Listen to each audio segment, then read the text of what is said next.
Why did Blake Lively submit her complaint to the California Civil Rights Department? I'm going to break it down for you as a California lawyer.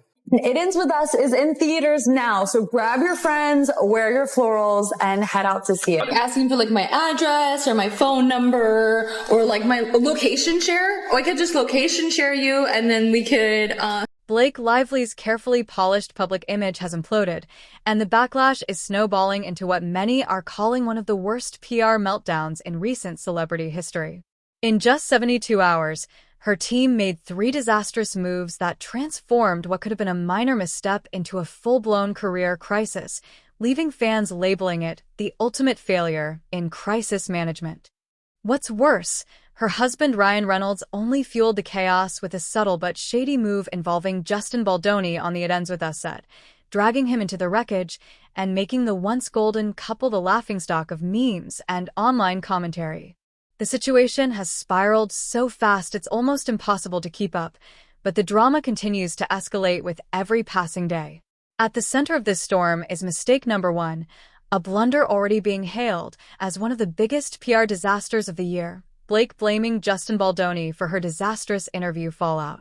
The excuse fell flat immediately, since anyone with access to the internet could see her personal behavior, and harsh remarks had nothing to do with Justin, and everything to do with her own lack of judgment. For context, the drama erupted during press rounds for It Ends With Us, a film already drowning in controversy before cameras even started rolling. What should have been an opportunity to rebuild goodwill quickly turned into a nightmare as Blake's dismissive comments and complete lack of sensitivity toward domestic violence survivors became the dominant narrative. Instead of connecting with audiences on the story's emotional weight, she shamelessly pivoted the conversation into a personal business pitch, erasing the novel's deeper themes and alienating fans who once admired her. This combination of arrogance and tone-deafness didn't just bruise her reputation, it cracked it wide open, exposing an ugly side of Hollywood gloss and leaving even her most loyal supporters struggling to defend her actions. Think about this. On what, could have been one of the most beautiful nights of my life career-wise. From unlawful discrimination in employment, housing, business, and state-funded programs. As you can see in this chart on their website, you first have to submit an... Instead of tackling the backlash head-on, Blake's team chose to deflect by blaming Justin, a move that only made things worse. At the very moment Justin was fighting to salvage the film from collapsing, Blake appeared completely disengaged, as if she wanted to be anywhere but there.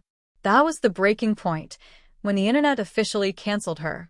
In today's world, every gesture is recorded, dissected, and repackaged for TikTok, and fans wasted no time analyzing those interviews frame by frame, exposing the sharp contrast between Justin's effort and Blake's indifference for everyone to see.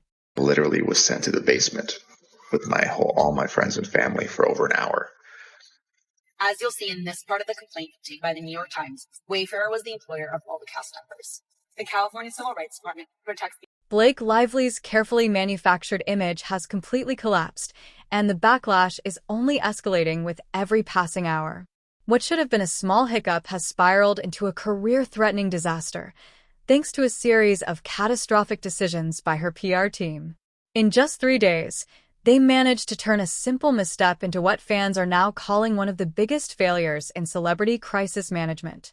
At the center of the chaos sits Blake, no longer untouchable, no longer beloved, but exposed and impossible to defend. And just when things couldn't get worse, Ryan Reynolds decided to jump into the fire, dragging Justin Baldoni into the wreckage with what fans are labeling a low-key shady move on the It Ends With Us set. What was once seen as a Hollywood power couple is now the punchline of countless memes, and the receipts piling up against them are brutal. The fallout is spiraling so fast, it's almost impossible to keep up, but trust me, the drama is unlike anything we've seen in a long time. It all started with mistake number 1, a PR disaster so colossal it could be studied in textbooks, blaming Justin Baldoni for Blake's interview fallout. The excuse was flimsy from the start, but what made it truly absurd is that the internet exists. Fans quickly pulled receipts, exposing Blake's dismissive comments, lack of empathy toward domestic violence survivors, and her attempts to turn serious conversations into pitches for her business ventures. None of that had anything to do with Justin. During the press rounds for It Ends With Us, the storm began to build, and the internet wasted no time dissecting every clip. Blake's attitude became the story, not the movie, not the message, not the work. And when her team tried to scapegoat Justin, the backlash only grew louder. Instead of addressing the concerns head-on, Blake's team chose the worst possible strategy: deflection. While Justin was desperately trying to salvage the film from collapse, Blake seemed uninterested, almost annoyed at being there. That's when the cancellation hit full force.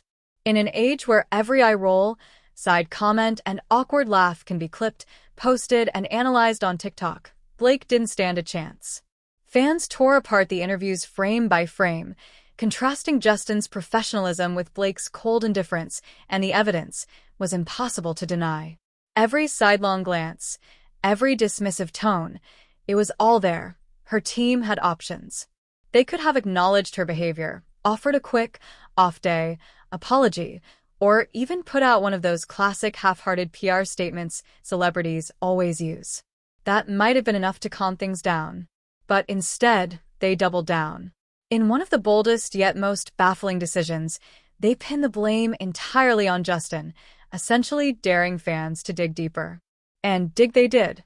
What could have been a minor blip snowballed into a full-on internet investigation. Justin didn't even need to defend himself. The videos spoke louder than words. Blake's behavior was her own, and with her main character energy in overdrive, she set herself up for disaster. That blunder opened the door to mistake number 2, one of the oldest, laziest, most overused PR stunts in the playbook: planting a story. The interviews went viral. Fans were dragging her across every platform, and instead of owning it, her team attempted to gaslight the public. They pushed a narrative claiming the backlash was the result of manipulation and media trickery. Sound familiar? It's the same weak excuse we've seen play out before. Remember Amber Heard's claims that her words were taken out of context during the Depp trial? Same energy, same outcome. The problem is, when you tell people their eyes are lying to them, you don't just lose the argument, you lose credibility. BY suggesting that fans and social media sleuths, people who can find what you ate for lunch 3 years ago with a single Google search, were manipulated by a planted story. Blake's team didn't just sound desperate, they insulted their audience's intelligence. And nothing enrages the internet faster than condescension. If anything, this stunt gave critics even more fuel. The clips were real, the behavior was real, and no amount of narrative spinning could erase what fans had already seen. What should have been a forgettable news cycle was reignited, keeping Blake's awkward responses and dismissive tone trending even longer. And then came mistake number 3, the so-called nuclear option: lawyering up. If there's one thing you don't do in a PR crisis, it's hand the entire world front row seats to your mess. But that's exactly what Blake's team did. Instead of calming the storm, they made it 1,000 times louder, turning what was meant to be a story about empowerment and healing into a legal circus. Cease and desist letters, leaked texts, and legal threats replaced any conversation about the film's message. And if that wasn't enough, Blake even filed a lawsuit against Justin for harassment and a smear campaign, hoping it would erase the growing pile of negative press. But the internet didn't buy it. Instead, the legal drama invited more scrutiny, more receipts, and more people coming forward with damning stories about working with her. Suddenly, this wasn't just about a bad interview. It became a referendum on Blake's entire career. Former colleagues, assistants, and collaborators allegedly stepped up with horror stories about her cruelty, arrogance, and manipulative behavior. What was once supposed to be a triumphant release for It Ends With Us had devolved into tabloid fodder. The heart of the project was buried under gossip, lawsuits, and leaked screenshots. Instead of promoting a film about survival and empowerment, Blake and her team managed to turn it into an ugly, public power struggle. But just when it seemed like the story had peaked, the bombshell dropped. Ryan Reynolds himself may have handed Justin Baldoni's team the evidence they needed. In the middle of the chaos, Ryan's latest Deadpool project, where he writes, produces, and stars, became part of the scandal. Justin's lawyers reportedly sent a letter to Disney pointing out eerie parallels between Ryan's new character, Nicepool, and Justin himself. From the man bun, which Justin famously wore before donating it to charity, to jokes about feminism and podcasting, the similarities were impossible to ignore. Even more damning, many of the lines Ryan wrote appeared to mirror the same accusations Blake had made against Justin. Think about it. Blake accused Justin of harassment and body shaming, claims she also pulled Ryan into as a mediator. Meanwhile, Ryan was allegedly writing scenes in Deadpool where Nicepool cracks jokes about intimacy coordinators, postpartum body changes, and men's podcasts, direct hits that lined up perfectly with Blake's claims. Coincidence? Fans don't think so. At best, it looks tone-deaf. At worst, it looks like Ryan sabotaged his own wife's credibility by turning her allegations into punchlines, and that's where things went from messy to humiliating. If Blake wanted her allegations taken seriously, why would Ryan transform them into jokes for a blockbuster movie? Fans quickly began questioning her entire narrative, suggesting that if the claims were as serious as she implied, her own husband wouldn't be using them as material.